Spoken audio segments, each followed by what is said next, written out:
You know, when you have a show about gratitude, you've got to be grateful for your sponsors. And in our life of gratitude, you know, we all have guides. Somebody that guided us through our lives, that made us appreciate those things that we have. And that's why I'm so delighted and so grateful for our sponsor, Life Guides. Life Guides is a peer-to-peer community that helps people navigate through their day-to-day stressors by providing a place of empathy, listening, wisdom, and support with a guide who has walked in your shoes, experiencing the same challenge or life experience as you. A true life guide. And because you're listening to our gratitude podcast, if you go to their website, lifeguides.com/schedule a demo and add the code HEALTHY2021. The code is HEALTHY2021 in the free text box. You'll get 2 months of their services for free. 2 months for free.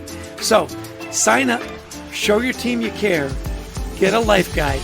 Be grateful for those guides in your life, as I am grateful for our sponsor, Life Guides. Hey, welcome to Leading with Gratitude Live. I'm your host, Chester Elton, the Apostle of Appreciation, coming to you from the Gratitude Viral Epicenter of the planet, Summit, New Jersey. You know, we say, give us 30 minutes, we'll give you great information, great inspiration, and a roadmap to create a culture of gratitude where you work and where you live. We're simulcasting on LinkedIn Live, Facebook, YouTube, all brought to you by the wonderful people on the Methods Network. Well, our guest today is Hartmut Esslinger. I can't tell you how excited I am to introduce you to my new friend, Hartmut. Hartmut has been working as an industrial designer and business consultant for 51 years. In 1969, he founded the design firm Frog Design and led it together with his partner and wife, Patricia Roller, to become one of the world's most prominent and successful strategic design agencies. After selling Frog Design between 2005 and 2007, he returned to his roots of being a designer and an ambassador of good design to industries. The name Frogmut has been with him since the 1980s, when his American business partners had issues remembering his given name. The goal with Frogmut.com is to spread his professional vision of bringing human-driven, high-touch design to the world of complex hardware and software technology. A teacher at universities in Germany, Austria, and China, he is impacting the lives of thousands of the next generation of design students that focus on design in industry. Please join us for what will be a fascinating discussion on design and life. I'm excited to introduce to you my new good friend, Hartmut Esslinger. Hartmut, welcome to the show. Hey, hello, nice to see you. Yeah, good to see you. I love the orange, of course, and we've just so enjoyed getting to know you over the last couple of years. Yours actually looks better. Excellent. So now we want to introduce our audience to our Question Command Center, Control Center Capitan. This is Justin Lavriere. Go ahead, Justin, wave to the crowd. Hello, everyone. Excellent. As we go through the show, I know you're going to have a lot of questions for Hartmut, so please put them in the chat box, and then we'll jump to Justin every now and again to answer your questions. But Hartmut, you talk about your mission to design for life, about the design in nature and people and the evolution of design. So walk us through a little bit of that. I mean, design is the creation of the artificial product world. It started when we became humans. It started with tools we made from stone, from rock, from metal, and so on, from wood. And aside of architecture and infrastructure, designers create our daily artificial environment. So you have to look what is nature, materials, also what is human capital, knowledge and culture and story and whatever, and also financially, ecologically. So you have to combine all these elements and convert them into a special solution for a problem. And actually finding the problem, that's important, because a lot of design is senseless. But if you find a problem, like making computers available to everybody, what we did with Apple and Steve Jobs, that shows you that it's not only the shape and the creation of things, but it's also a strategy or recognizing something which has happened and then continues and project it into the future. And then actually, hopefully, you have given a good direction. You talk about design being both part of, being ecologically responsible and solving problems. And I love that your design really spans every part of life. You talked about designing a better shower head and designing a better dental experience. Talk about what led you to some of those. The shower head in particular, I thought was wonderful. And you only go to dentists that use your system, which I think is wonderful. Yeah. Still hurts. No, the shower was a good example. It was a small company, Hans Grohe in Germany. And they sold the showers worldwide. And that's a really complex problem because water all over the world has a different consistency. And water is, in most parts of the world, a precious material. So we invented a shower head, which was easy to make by a semi-robotic machine. So it got inexpensive, everybody could afford it. And we created an inside a jet shape, which accelerated the water. So people felt wet with about 1/3 of the water used before. And it sounds simple, but it was quite a funny result, a good result, and that they took then this strategy to the entire product line. So use less water, but at the same time provide a full experience, enjoyable experience. That's one thing. In the case of dentist equipment, one thing was to recognize that mostly women are becoming dentists back then already, and then we had to make everything more adaptive to female ergonomics, avoid calluses on the finger and stuff, avoid pain in the shoulders and in the back because dentists have the highest suicide rate of painkillers. And then also hygienic, we drove to the point that we even ventilated the inside of the units and filtered them. And naturally, back then it was hepatitis C, and then came HIV. And then finally, now we have viruses and stuff. So the filters, that was an innovation, and that gave them an edge, and not by providing a better mousetrap, but providing a better experience. And also, before everybody had thought about the patient only, patients pay and they come, but the problem is the dentist's life and health. And then, okay, I go to my dentist, still has it, and it's still painful. But naturally, whenever you look at all stuff, there's a lot to be improved again. So each visit to the dentist is also a field visit. Excellent. Safer and yet still painful. I love that. You had such an interesting relationship with Steve Jobs and the work that was done at Apple. And that whole mission, like you mentioned it earlier about it's not just computers for business, it's computers for everyone. And you talked earlier as we were discussing that, that the mission-driven part, the big vision is really the key to good design. And then the money follows. Talk a little bit about your experience with Steve Jobs. I mean, in general, I was incredibly lucky in my life to meet people, CEOs and entrepreneurs who wanted to change the world. So, and they had something which I don't have, and I had something they didn't have. So it was always kind of a synergetic. Like a quarterback needs a good receiver, So I was a good receiver, to speak. So, a little example. Normally, I'm a soccer fan, but that's too complicated for America. So, for example, Morita and Oga at Sony, they wanted to be respected and actually loved by the world, even if they were Japanese. So they had the feeling they had to do something to change the perception of Japan. And as they were not part of any of these big caresses, they could actually act more open. They were not bound by this whole political background corruption in Japan. Then, in the case of Steve Jobs, I discovered the company in 78, 79, and always tried to get in touch with them and thought what they could do, and I proposed it actually to Sony.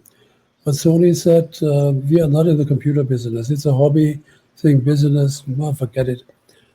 We do dictating machines and stuff. That's fine. And then finally I met Steve. The friend helped me to set it up. And then naturally, first thing he said, can you do the same thing for me as you did for Sony? Because we need better design. I said, okay, what do you really want? And he said, I want to sell millions of computers. But our business plan only calls for about 400,000 computers worldwide, and IBM has a lion's share, personal computers. Then back and forth we discussed and said, oh, then we have to look at other area. Business is one thing, but you won't get to business. That's done. It's too small anyway. Look at like David and Goliath. Smart beats bulk. And then why not everybody? And the software bitmap, it was developed by Xerox PARC, allowed normal people to interact with software, not typing lines and stuff like that before. And then we decided we make computers for children, for people, for everybody, grandmothers, everybody. And then also we projected it into the future to the end, essentially that line from Nikola Tesla, that everybody would have a Macintosh in his pocket. And we illustrated all of this between 82 and 84. And then after that, we defined products. We could go step by step to reach that. Then when Steve had to leave Apple and then returned, we picked up actually at it. Plus the change was then, Apple, if you work for everybody, computing is not enough. It must be entertainment. It must be media. It must be information, communication. Out of that, then came the iPod with music, and then came with a video, with a media terminal, iTunes, and after that came naturally the iPhone. So I bet it was this very harmonic process, if you think about it, meeting in 82, January, and all the way through, it was just one thing. Naturally, without Steve, it would have never happened, you know? And I think without me, it also wouldn't happen. So we were both ideal combination. And whenever I love that. Well, I love that combination. You brought something he didn't have. He brought something you didn't have, and it was that vision that really drove you to change the world. Yes. You're not change the world. Okay, that was the outside message. It was just to do what you are capable of doing if you go to the limits. And also, by the way, naturally, there's a lot of stuff around him. Most of it is wrong. Sometimes, naturally, he could yell at somebody, but that was justified. But in all those years, I think he yelled once at me. When I criticized something, he thought first I wasn't right. And then later he said, maybe I shouldn't have yelled. That's great.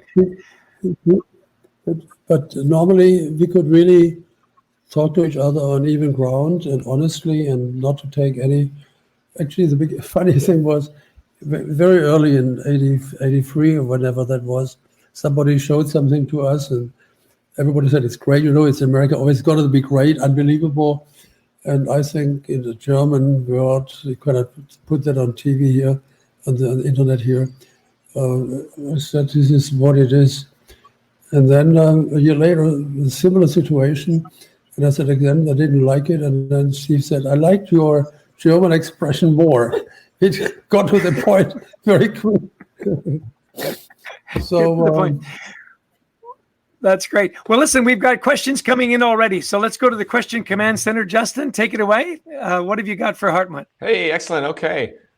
Great conversation. Real quick, in the vein of Steve Jobs and that piece of the conversation, Hartmut, we had Kara Willis from El Gato, California, so kind of close to the home of Apple, says, Hartmut, how did you actually meet Steve Jobs and end up working with him?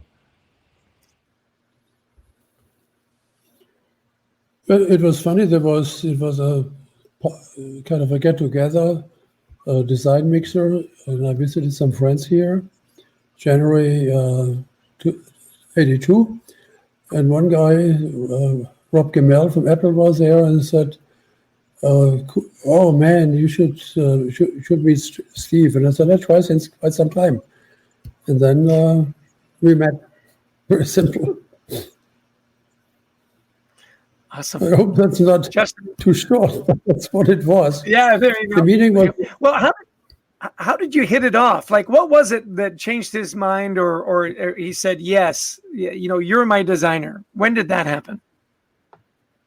Yeah, very quick. I mean, we had the first meeting, a T-shirt, and that's what we discussed. He said, can you do what you did for Sony for us? Because Sony actually was hugely successful in America back then.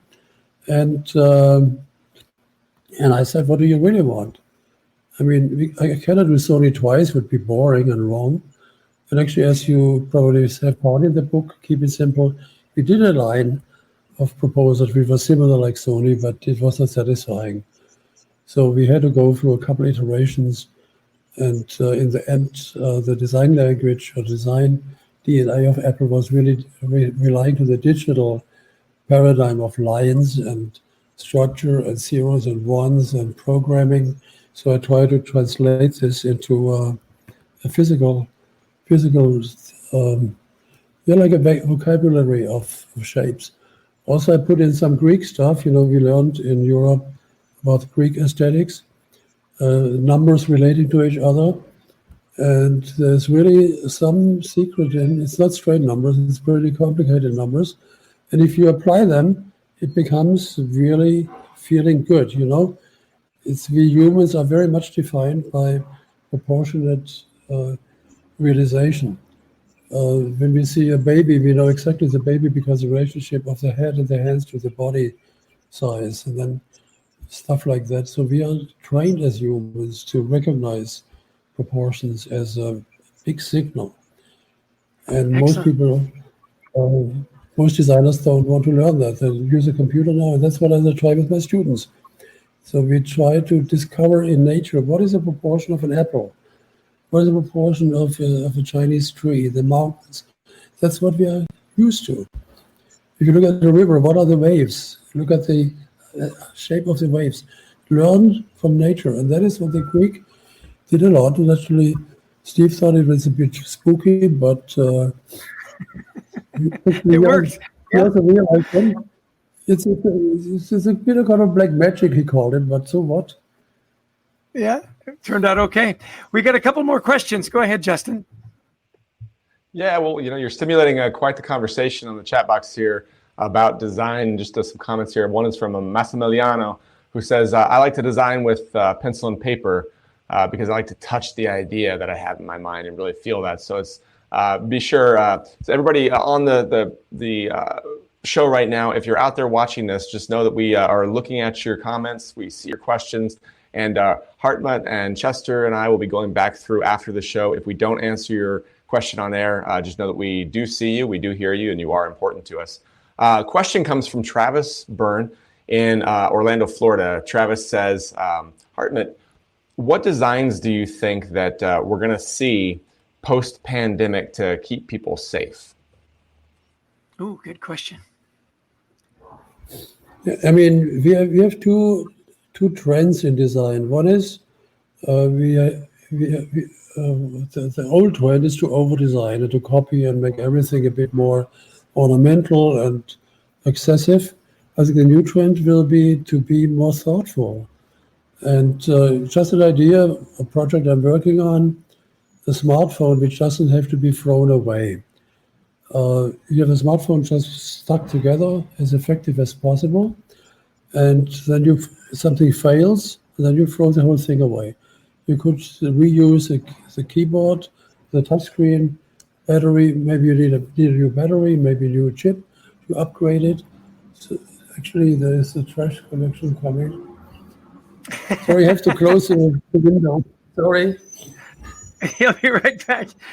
Well, it's really interesting. I love, the spirit of Hartmut and his idea of design. I want to tell you a quick story while we're waiting for him to come back. I had an experience with AT&T and got to talk to one of the head guys that had the experience with Apple for the first iPhone. You might remember that AT&T had exclusive rights for about 3 years to the iPhone. and they had voted to then, bring in Apple and have them design the first smartphone. Well, the guy said, look, it was actually, it was like a 4-3 vote to actually do it. So there was a lot of skepticism at AT&T at the time. So his job was to go and see Steve Jobs and say, what does the phone look like? How's it coming? Because they've invested a lot of money in the iPhone. And he came back and Steve wouldn't show him anything. And he said, Steve, I've got to tell the board something. What can I tell them? He says, well, you can tell them it looks really cool. It looks really cool. So I said, I had to go back to the board and say, it looks really cool. Now, you think about the progression of smartphones and cellular connectivity and so on. I mean, that iPhone for AT&T was game-changing for them. Now, Hartmut, welcome back. You said to me that when Steve Jobs says, yes, but it looks really cool, it doesn't mean design. You said it means, in Steve's language, that it's going to work. Did I get that right? Yeah, it means it will make a dent in the world. I mean, he was kind of exuberant when something was good. Until it was cool for him, it took a lot of work. He was so critical. He could be really pissy sometimes. But he had a good point. When he was not that creative, but he had good judgment and he had courage. So at the beginning, he was really scared about what we did. We were only 3 people. And he said, I'm really sure, and the board didn't like it, and there was a lot of fight inside of Apple. But what Steve really had, it was an impeccable sense of what would make it different, And so when he said it, it was true. And he didn't praise anything which was crap. Just said flat out. Great. Oh. Great. We've got 2 more questions, and I knew this would happen. We're going to run out of time. So, Justin, give us 2 more. Perfect. Okay, so the first one, both these are going to come from across the water here. One's from Holland, one's from Zurich. So we'll go with Zurich first. So Emil Tanner says, and I like this one. I'm curious about the answer myself here. Hartmut, how do you get into a creative mindset? Ooh, good question. You're always in. Sounds stupid, but you always are on. Even when I sleep, I take some notes in the morning. I think that was a stupid note. Sometimes it's a good one. You cannot switch it off, and you shouldn't. Since I'm a child, age 5, probably age 4, I'm always on to change things and to think about it. I observe people. That's the key issue. You have to observe people and see what they do, and then be curious, find out what else is out there, and you cannot switch it off. Sometimes it drives my wife nuts, but you're always on. And the wonderful thing in Frog was that I found a lot of people like myself who then could do their thing. It's not that you build a company and exploit people as employees, but you have to run a company of peers. And the only thing I would say I really did different than other entrepreneurs in creative business, I invited people to realize their dream, even if it was controversial or didn't like it. But it always was something inspirational and actually really, elevating your mind, But creativity is always on. Great. One more question, Justin. Go ahead. All right. I'm still in my creative mindset right now, so thanks for that answer. This last one comes from Dauphin Ewart from Holland. He says, what's the best piece of advice that you could give me as a budding new designer who's just about to leave college? I mean, first of all, you have to have good energy and live a very healthy life. It's very important. I got educated, raised without alcohol and anything, so that helped me a lot. Also in contract negotiations, by the way, because I was an excuse not to drink and sign a stupid document, number one. Then you also must have a positive mindset that you always think of the people you will do it for, and not your client, but the people who use the product. And you have to be a bit rebellious. Don't accept compromise. And finally, you have to search for your luck. So that sounds stupid a bit, but You have to have antennas out and look who could be a match, have a dream, who could have a similar dream. And then you become a magnet. And then you will find the right people, the right opportunities. And then you have to be courageous enough to do it and then work really hard, ethical. And I mean, what we do is a compassionate, emphatic profession. We do it for people, but that we can do it ourselves. That's the biggest privilege you can get as a creative person. That's excellent. You know, we always like to give 3 tips at the end, and you covered a couple just then. 3 tips on becoming a designer of life. And the first one I love, you said you have to be a difficult student. What do you mean by that? Yeah. Okay, in my case, it was actually part of the system, I would say. But also when we're in China, we are scouting for students. We get about 2,000 applications each year. And then we try to find the talents earlier. We go to high schools.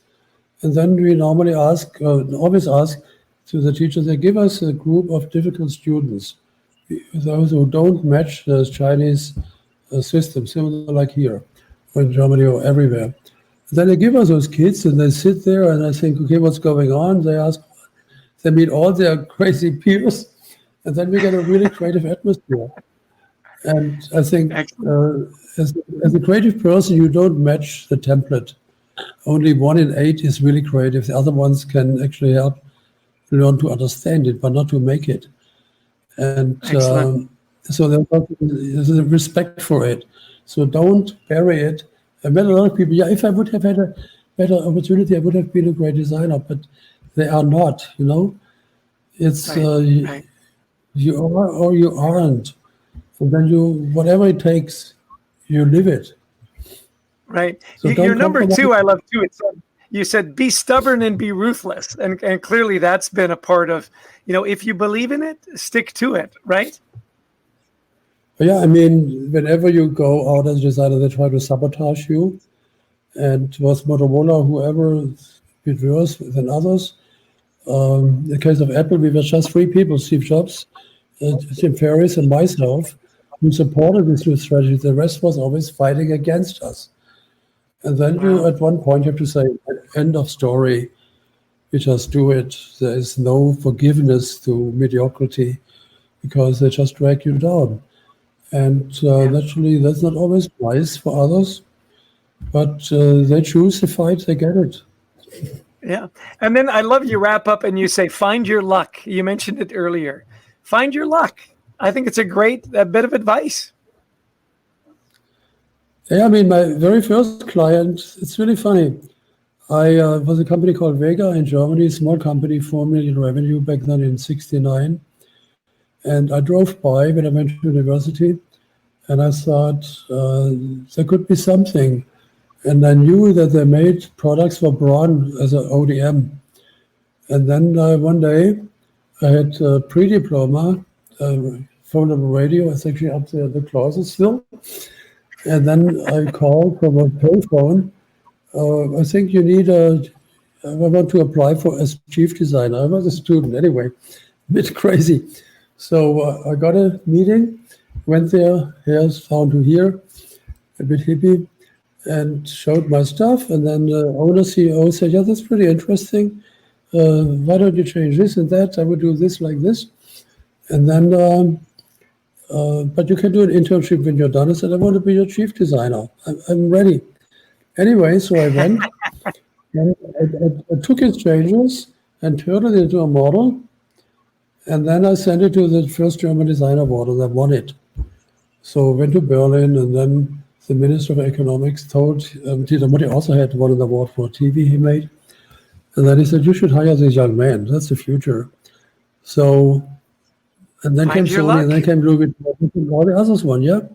But also when I worked with him, it's the first thing we went to the factory. I mean, your luck is one thing, but I asked the people in the factory what they would like to change, and they heard a lot of complaints. And he had never been on the factory level. You know, as an engineering student in Germany, through all this stuff, you learn how to build a car, you learn how to make electronics, you work 8 hours a day and everything, quality control, so you get the full education. There's nothing funny about it. So naturally, when you are lucky, you also have to stay on. But naturally comes That's great. process. Well, yeah, you know what? I knew we were going to run out of time, and I've got my producer in my ear saying, we're at our time limit. I'm going to ask you in 15 seconds, where did you find your gratitude today? Actually, being healthy, relatively healthy at age 76. And also, just thankful for being alive and having such a great life. Very simple. And still have That's a task which is fulfilling. Yeah. Still have a mission. Well, great. So where do people go to find more about your work and design and so on? I know you're very active on Twitter. Yeah, a bit too much. It's a bit... it's going down the drain. Actually, I work on my digital archive. So that should be online. But people also can go to Beyonce and Adobe. If you Google it, you find some work. Excellent. Also, Frog Design frogdesign.com has a bit historical segment. Perfect. But listen, Hartmut, there you go. Always a pleasure to spend some time with you. You've got the most interesting background and most interesting perspective. So thanks so much for being on the show. We're going to go to our sponsor. We have a sponsor for our show, the wonderful folks at Harper Business, who say about our book, Leading with Gratitude. It was Alan Mullally said, I love, love, love this book. And then the not so subtle, buy me, buy me, buy me. Hey, listen, I want to thank Justin in the Question Command Center. Wave to the crowd, Justin.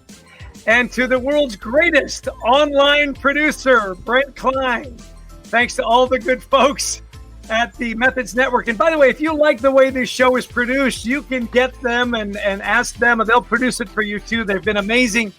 We're thankful and grateful for our time with you guys here today. Our next show is going to be Tiffany Bova from Salesforce.com. Going to be an engaging conversation there. Hey, listen, I hope through all of this, we're a little more grateful, a little more kind, and a little more patient. Grateful for my time with you. That's our show. We're out. Cheers.